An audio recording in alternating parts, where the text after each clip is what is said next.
बताया जा रहा है उसको ध्यान से सुनिएगा। बेसिकली शुरुआत इस बात से होती है कि हमारा टॉपिक क्या है, भारत पर लगाए जाने वाले ब्रिटिश एक्ट यानी अंग्रेजों के द्वारा बनाए गए चार्टर कानून। समझ में आ रही बात? यहां सबसे पहला सवाल ये उठता है, अंग्रेजों के द्वारा बनाए गए चार्टर कानून का क्या मतलब है? भाई अंग्रेज तो हमारे यहां बिजनेस करने आए थे, और अगर वो बिजनेस करने आ रहे हैं तो उस समय तो शासन मुगलों का चल रहा था, या फिर कुछ हिस्सों में वहां के स्वतंत्र लोकल नवाब होते थे, जैसे बंगाल के नवाब थे सिराजुद्दौला, और उसके पहले से जो शुरू हुआ था। तो अपने जगह पे या पूरे भारत पे कोई भी नियम कायदा कानून सो कॉल्ड एक्ट अगर बनाना है तो वो तो इनका काम था। ये तो व्यापारी के जैसे आए थे। उदाहरण के लिए अगर मैं आपको एक बात बताऊं कि मैंने समदड़िया मॉल में एक दुकान ली।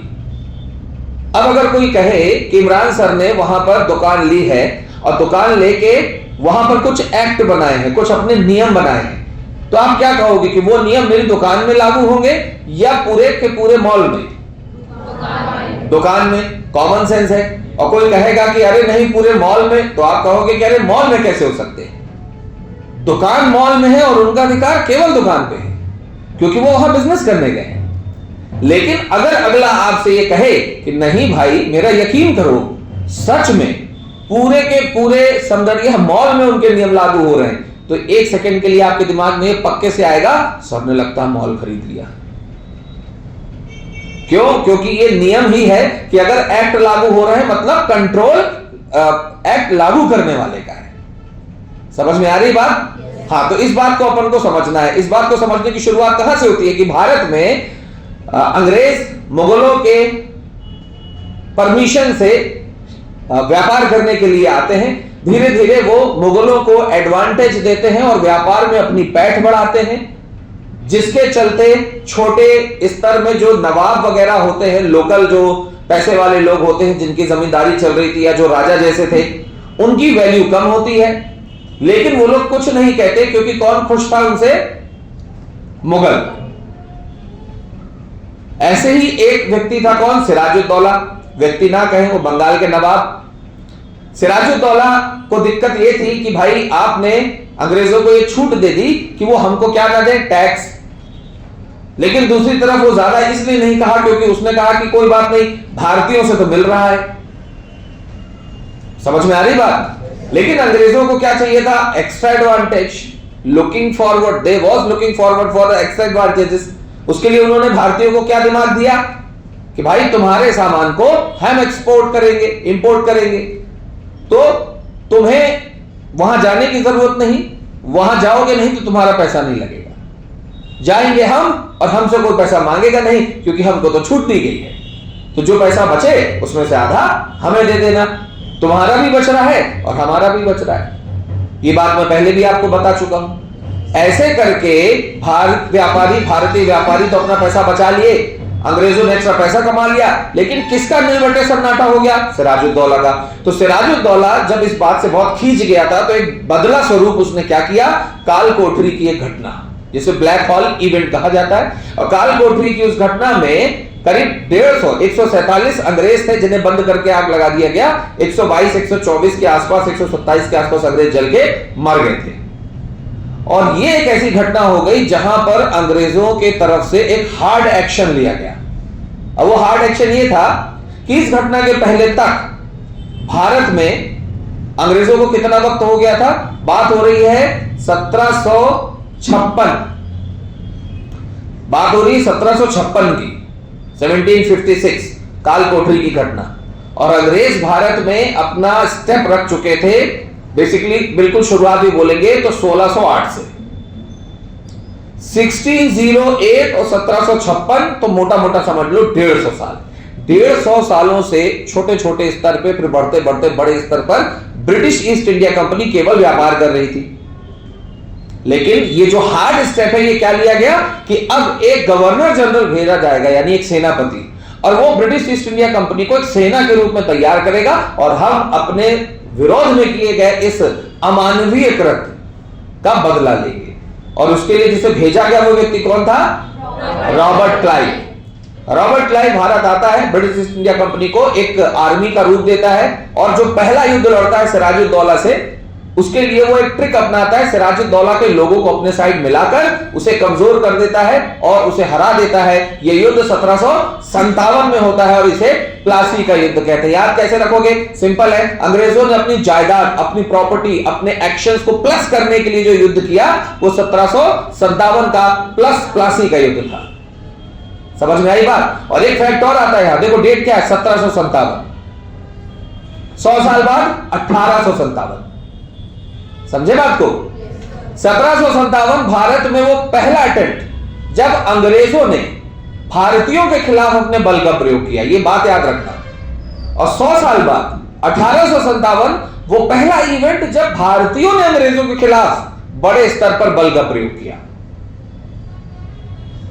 और 100 साल बाद आगे आ जाओ, 1957, ये वो साल है जब भारत में पंचायत के लिए एक महत्वपूर्ण कमेटी बनी, वहां भी एक व्यक्ति के नाम में बल का प्रयोग किया, बलवंत राय मेहता कमेटी। 100 रुपए काम आते हैं, ये फैक्ट याद रखना, काम आएगा आगे। ठीक है, कट टू द पॉइंट। कहां पहुंच गया पर कि प्लासी का युद्ध हो गया, थोड़े छोटे युद्ध और किए और आखिरी में बक्सर का युद्ध किया। बक्सर का युद्ध कब हो रहा है? 1764। बक्सर चारों तरफ से बंद होता है, बक्सर में बंद कर दिया भारतीय बंगाल नवाबों को और पूरा आधिपत्य अपने कंट्रोल में ले लिया। समझ में आ रही बात? अब जब कंट्रोल में ले लिया है तो अब कंट्रोल को रेगुलेट भी करेंगे, इसीलिए पहला एक्ट 1773 में आता है, रेगुलेटिंग एक्ट। आई बात समझ में? नाम से पता चलता है कि रेगुलेशन, और रेगुलेशन होना था बंगाल से और बंगाल में होना था एक गवर्नर। तो साफ समझ में आ रहा है इस बात से कि एक ही आदमी कंट्रोल करेगा। इसीलिए कहते हैं कि 1773 के रेगुलेटिंग एक्ट से केंद्रीय शासन शुरू हुआ, सेंट्रल गवर्नेंस। और वो बंगाल के गवर्नर कौन था? Warren Hasting. साथ ही साथ एक चीज जो अंग्रेजों को नहीं समझ में आई थी उस समय तक, वो ये थी कि भाई अगर आप किसी एक व्यक्ति को शासन दे दोगे तो क्या होगा? फिर वो एक व्यक्ति के हाथ में आ जाएगी सत्ता, पावर, सारी चीजें। तो ऐसे में क्या होगा? वो व्यक्ति उसका दुरुपयोग भी कर सकता है। देख ही रहे आप, समझ में आ रही ना बात? तो वॉरेन हेस्टिंग ने, अब दुरुपयोग का मतलब क्या होता है? दे पैसा, दे पैसा, दे पैसा, खूब पैसा कमाएगा बंदा और किसी के हाथ में पावर नहीं, अकेले रेगुलेट कर रहा है। समझ रहे बात को? अब जब एक व्यक्ति के हाथ में सारा कंट्रोल है तो पैसे की हेरफेर मैंने बताया हुआ होगा।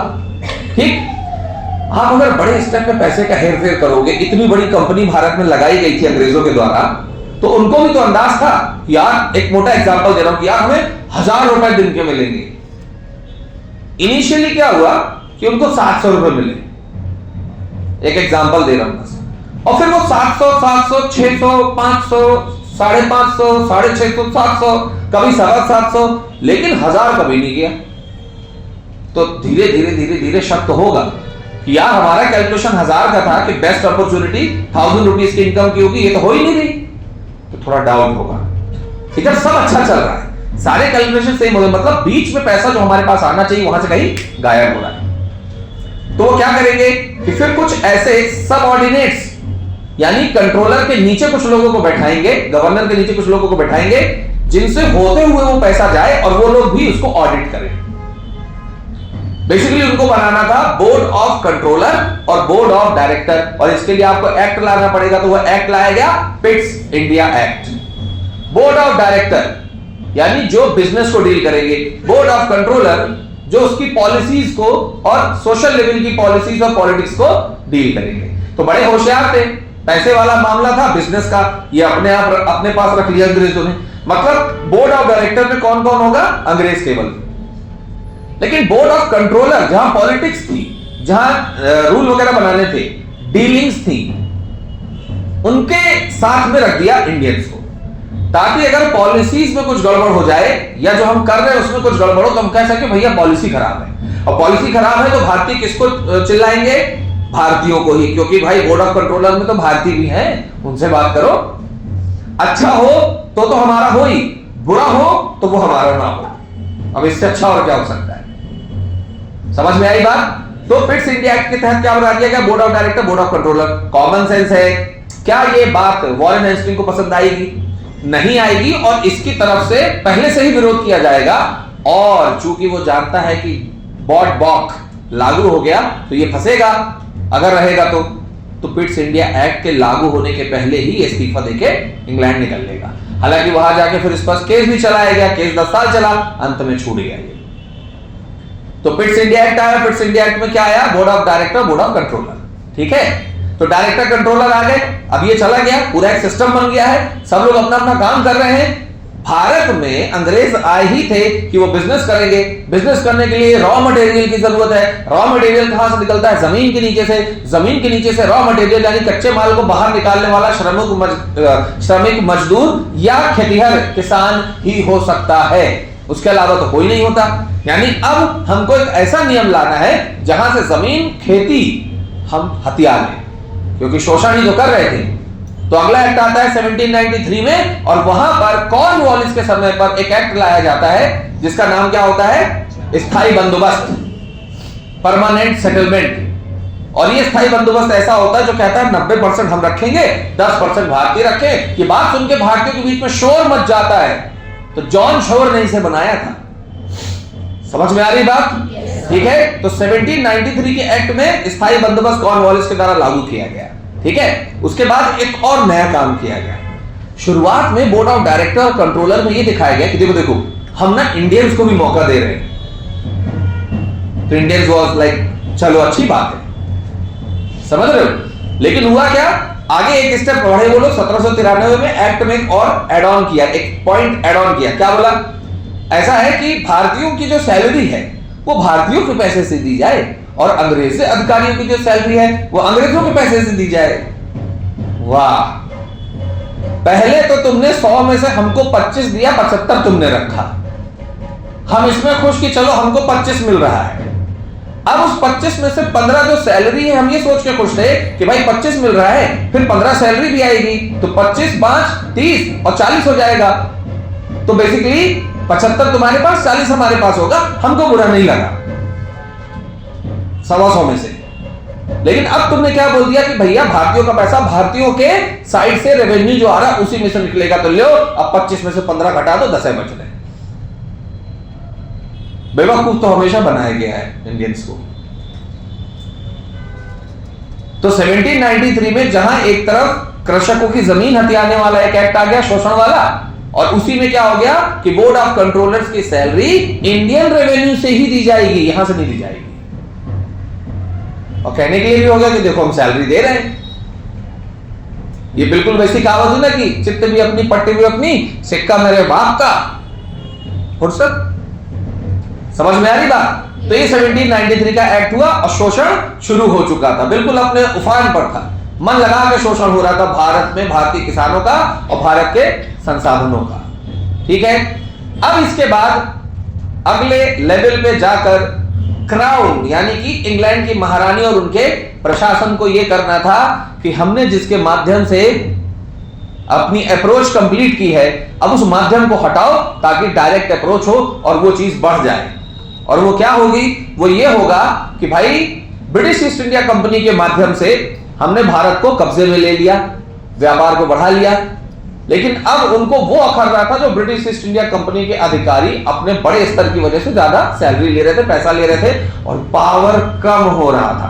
क्योंकि जब तक वो रहेंगे तो पावर बटा रहेगा, कंट्रोल तो उन्हीं के हाथ में। तो मौका ये करना था कि सांप भी मर जाए, लाठी भी न टूटे। उसके लिए एक हिस्सा क्या है? एक हिस्सा ये है कि भाई धीरे धीरे करके ब्रिटिश ईस्ट इंडिया कंपनी को भारत से बाहर करो। तो फिर एक सवाल उठता है कि अगर वो बाहर हो जाएंगे तो काम कौन करेगा? बोले यही तो है वो डबल फैक्ट। और डबल फैक्ट क्या निकल के आएगा? काम करने के लिए हम भारतीयों को तैयार करेंगे। इससे क्या फायदा होगा? बहुत सारे फायदे होंगे। पहला फायदा, ये कम पैसे में काम करेंगे। दूसरा फायदा, ये कभी शासन नहीं करेंगे, ये हमेशा हमारे कंट्रोल में रहेंगे। तीसरा फायदा, दुनिया को दिखाने के लिए भारत में हमने रोजगार दिया।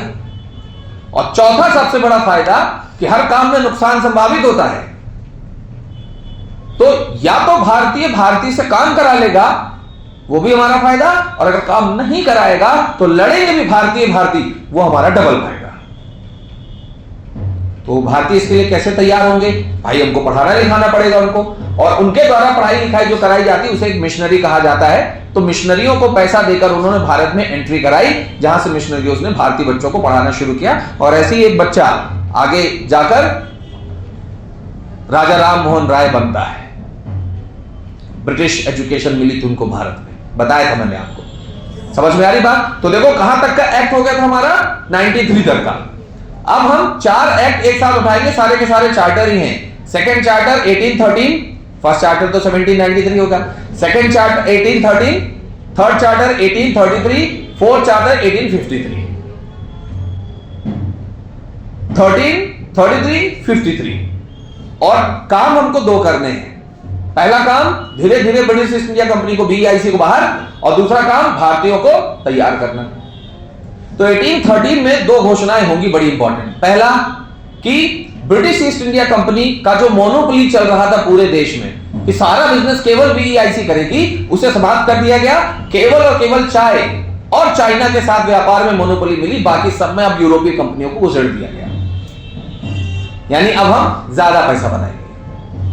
और साथ ही मिशनरीज को भारत में एंट्री दे दी गई 1 लाख रुपए देकर कि अब आप भारतीयों को पढ़ाइए, भारत में एजुकेशन को स्प्रेड कीजिए। ये 13 की बात है। फिर 33 में आते हैं। 33 में आकर क्या हुआ, वो एजुकेशन के 1 लाख रुपए बढ़ा दिए गए। सक्सेसफुल चल रहा था मामला, उसे कर दिया गया 10 लाख रुपए। मिशन बढ़ गया, बड़े लेवल पे होने लगा, सक्सेसफुल चल रहा था। और दूसरी तरफ ब्रिटिश ईस्ट इंडिया कंपनी से वो जो चाय और चाइना के साथ व्यापार वाला पार्ट बचा था, वो भी छीन लिया, उसको भी आपको यूरोपीय कंपनियों के साथ बांटना पड़ेगा। अब आते हैं 53 में। 53 वो टाइम है जब भारत में औद्योगिक क्रांति आ चुकी थी। 1850 विश्व में आई थी 1750, लाने वाले अंग्रेज। औद्योगिक क्रांति का जो बेसिक मीनिंग होता है वो ये कि अब मशीनें बनने लगी थी, मतलब स्टील की इंपॉर्टेंस बढ़ गई थी, स्टील और लोहा। इसीलिए तो ट्रेन भी आई हमारे पास। समझ में आ रही बात? तो 53 में क्या होता है, कहा जाता है कि ब्रिटिश ईस्ट इंडिया कंपनी को कभी भी देश छोड़ के जाना पड़ सकता है। क्यों? क्योंकि उसी एक्ट में भारतीयों के लिए वुड डिस्पैच ले आए, मतलब एजुकेशन नीचे स्तर पे भी ऊपर स्तर पे भी सब पढ़ेंगे। समझ में आ रही बात? भारतीयों को पढ़ाई करने के लिए उत्साहित किया जा रहा था, पढ़ो पढ़ो। और चूंकि औद्योगिक क्रांति हमारे आ गई थी तो ऑप्शंस भी बढ़ गए थे भारतीयों के पास। अब अगर उद्योग लगाने हैं तो जमीन चाहिए। जमीन भारतीय बड़े बड़े जमींदारों के पास थी। ध्यान से सुनना, बड़े बड़े जमींदारों के पास थी। तो पहले जो शोषण हो रहा था वो छोटे किसानों का होता था, और ये जमींदार साथ में बढ़िया चाय पीते थे, ड्रिंक करते थे, किसके साथ? अंग्रेजों के साथ, और खूब मजे लेते थे। लेकिन इस बार जब अपने ऊपर आई, ध्यान से सुनना, जब अपने ऊपर आई तब हुआ 1857। लेकिन तब तक हम हमारे देश की वीरांगना महारानी लक्ष्मीबाई को खो चुके हैं। जब अपने ऊपर आई तो समझने में बहुत लेट हो गई। समझदार के लिए इशारा काफी है, जब अपने ऊपर आता है तभी समझ में आता है। ठीक है, खैर अपन अपनी पढ़ाई पे आ जाते हैं। तो डलहौजी ने हड़प नीति का उपयोग किया, जिसकी वजह से त्राही त्राही मच गई बिल्कुल सब जगह। ये एक मेन फैक्टर है, बाकी और भी बहुत छोटे छोटे। तो डलहौजी किस टाइम पर था? ये 53 के एक्ट पर। और डलहौजी के बाद कैनिंग आता है, और कैनिंग को वो सब कुछ झेलना पड़ता है जहां पर गुस्सा भरा हुआ था डलहौजी के एक्ट्स पर, और वो हो जाता है 1857। ठीक है, 1857 की क्रांति में अंग्रेजों और भारतीयों को दोनों को एक बात समझ में आती है। अंग्रेजों को ये कि अगर कहीं भारतीय एकजुट होते तो हम जीत ना पाते, और भारतीयों को ये कि अगर हम एकजुट होते तो हम जीत जाते। शेर के मुंह में खून। कट टू पीछे जाइए। 53 में कहा गया था कि ब्रिटिश ईस्ट इंडिया कंपनी को कभी भी बाहर किया जा सकता है, और भारतीयों के लिए पढ़ाई को बढ़ा दिया गया, वुड डिस्पैच वगैरह ले आए। 20 साल आगे जाइए तो 53 के बाद कहां आएगा? 73, और 73 में British east India company Bharat छोड़ के चली गई। तो हमने यहां basically British east India company को तो टाटा बाय बाय कर दिया, और वो फाइनल जो बट्टा लगा था ना, वो 57 की क्रांति की वजह से लगा था। या ऐसा समझ लो, महारानी और उसके प्रशासन ने एक बहाना ढूंढ लिया था। अरे नहीं नहीं नहीं, गलत किया है आपने। अरे नहीं, बिल्कुल नहीं, वी कांट बेयर, अब Indians are my brothers and sisters, you know, just get lost. भगाने था उनको, मौका मिल गया 1857। तो उन्होंने भी दो काम किए कि ब्रिटिश ईस्ट इंडिया कंपनी के ऊपर टैग लगाया और खुद को उस टैग से, नेगेटिव टैग से किनारे रखा। क्या कहा कि देखिए ये सब कुछ तो गवर्नर ने कहा था, गवर्नर तो ब्रिटिश ईस्ट इंडिया कंपनी का, हम गवर्नर के पद को खत्म कर देंगे और हम अपने पद को लेके आएंगे वायसराय और एक भारत का सचिव रखेंगे, दोनों मिलकर काम करेंगे। Sir British east India company गंदी अच्छी, सच में यही किया उन्होंने।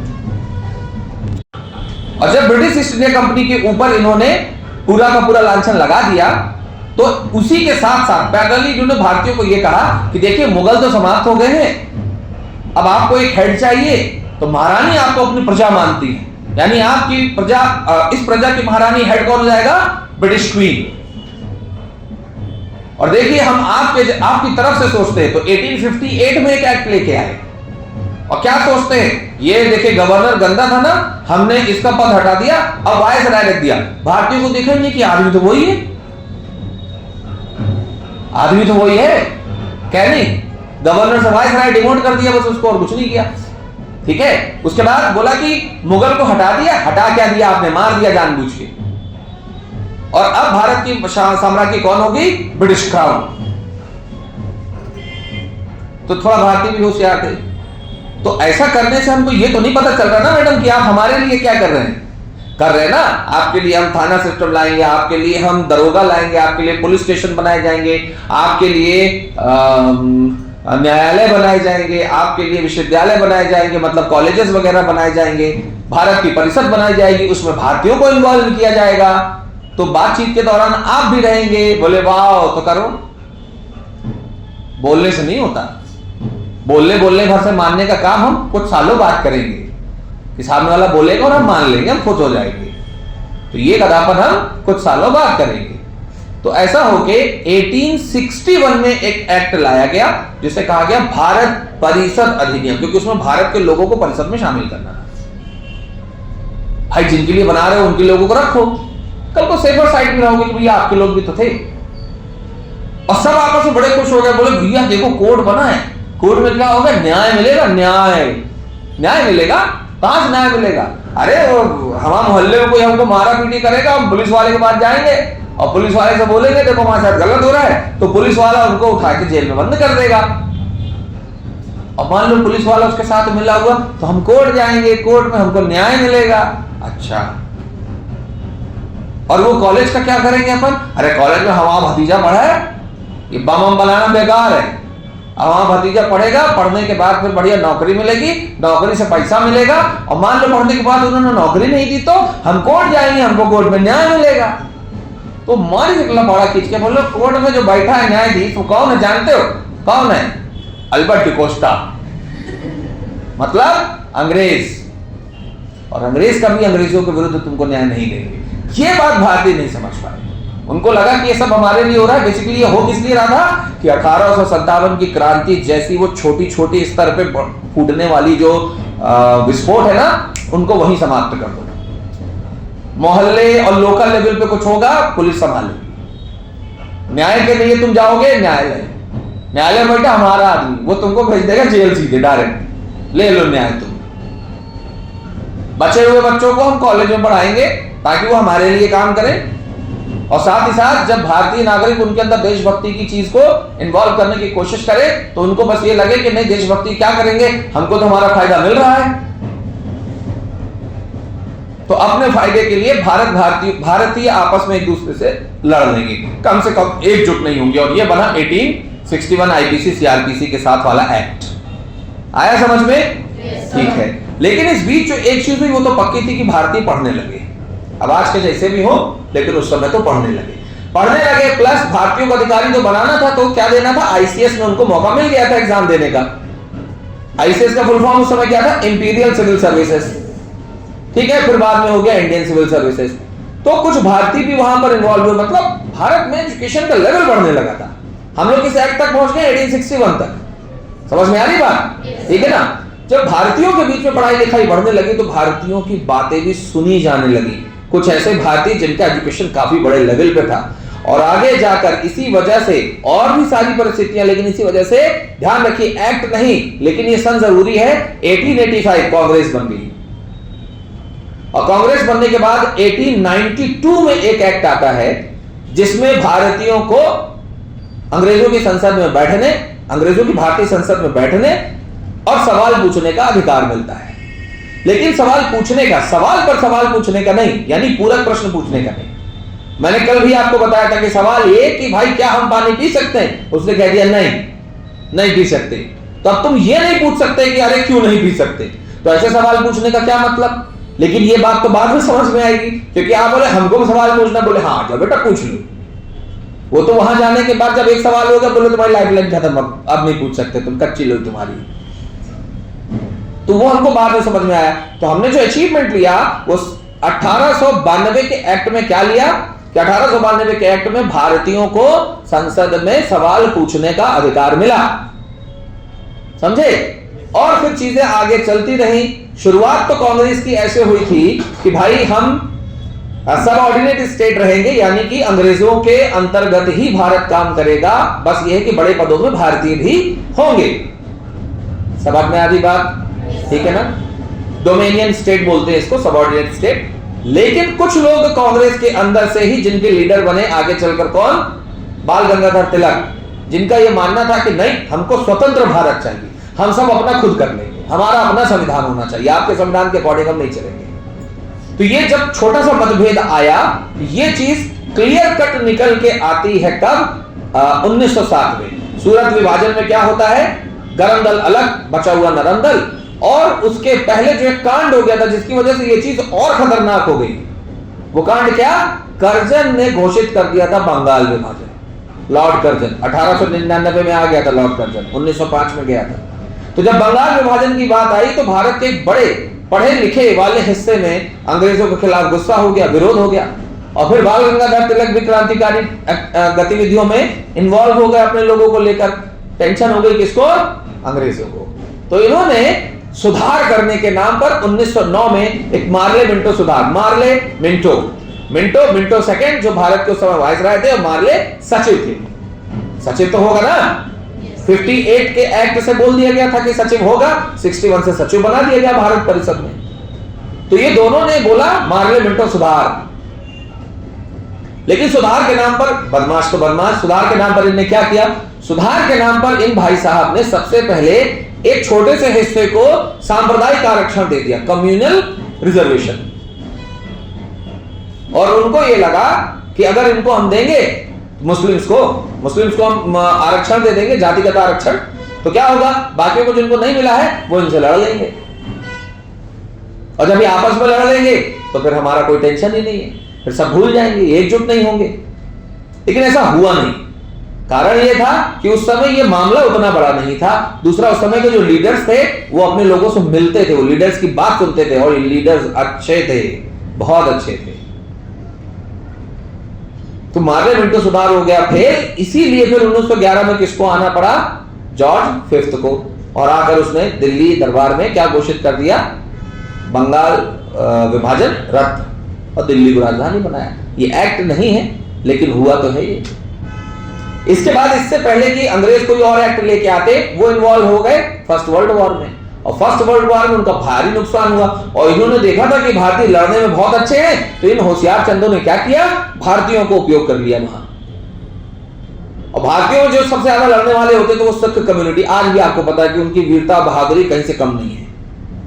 समझ में आ रही बात। तो हुआ ये कि गुलाम जो थे उनके, वो मारे गए भारतीय, और उनमें सबसे ज्यादा सिख। तो अब उस चीज को भी हमको कवर अप करना है। क्यों, सिखों के परिवार उद्वेलित हो गए, और जो गुलाम मरे उनके परिवार वाले उद्वेलित हो गए, एग्रेशन में आ गए। तो 1918 में फर्स्ट वर्ल्ड वॉर खत्म होता है, और 1919 में फिर एक सुधार के नाम पर क्या करते हैं, मॉन्टेग्यू चेम्सफोर्ड सुधार। तो चेम्सफोर्ड वाइसराय, मॉन्टेग्यू कौन था, सचिव। और उस सुधार में क्या करते हैं, वही सांप्रदायिक आरक्षण, और सेपरेट आरक्षण अलग से दे देते हैं। किनको, महिलाओं को और सिखों को, ताकि इनका भी मुंह बंद हो जाए। लेकिन तब इनकी दाल गल नहीं पाती। जानते हैं क्यों, क्योंकि तब तक इनका बाप आ गया था। कौन है, कौन आ गया था, पूरा नाम बोलो, पूरा नाम मोहनदास करमचंद गांधी। याद रखो, तब तक वो महात्मा गांधी नहीं थे, मोहनदास करमचंद गांधी थे। जिन्होंने अपने जीवन का पहला सत्याग्रह साउथ अफ्रीका में किया था, नटाल कांग्रेस में रहते हुए। फिनिक्स और टॉलस्टॉय आश्रम बनाया, फिनिक्स 4 में, टॉलस्टॉय 10 में, और फिर वहां अंग्रेजों से हक दिलाया वहां के जो स्लेव्स थे, गुलाम थे। उसके बाद फिर इनके गुरु कौन? गोपाल कृष्ण गोखले, राजनीतिक गुरु। आध्यात्मिक गुरु तो रविन्द्रनाथ टैगोर। उन्होंने बातचीत हुई होगी कुछ, तो बोला कि भारत आए, आप भी हमारा साथ दें। तो 1915 में फिर लौटे थे बाहर, कौन? वापस भारत लौटे थे कौन? गांधी जी, यानी मोहनदास करमचंद गांधी। और दूसरी चीज, तब तक भारत का अपना एक बढ़िया विश्वविद्यालय जो मॉडर्न टेक्निक्स पर बना हुआ था, BHU बन चुका था, यानी सब लोग अपनी शिक्षा लेने लगे थे। नेहरू जी भी आ चुके थे, नेहरू जी भी अपने घर परिवार से जो है तो सक्षम व्यक्ति थे, सरदार पटेल सक्षम व्यक्ति थे। तो ये कुछ ऐसे युवा लोग आ गए थे जिनकी वजह से अब अंग्रेजों की दाल गलनी कम हो गई।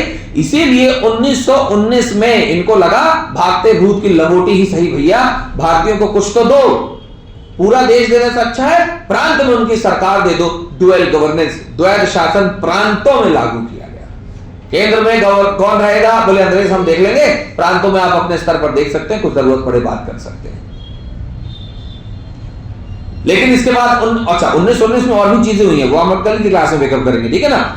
लेकिन 1935 में हमको पता है 1919 के बाद अगला एक्ट आता है 1935 में, 1935 में। 35 में क्या होता है? चुनाव होते हैं, और भारत में जो चुनाव होते हैं उसमें सरकार किसकी बन जाती है? बहुमत से कांग्रेस की। तो अब वो कांग्रेस जिसे प्रांतों में द्वैध शासन का अधिकार मिला था, वो खुद केंद्र में आ जाएगी, तो प्रांतों से द्वैध शासन खत्म और केंद्र में लागू हो जाएगा। लॉजिक आपको क्लियर रखना है।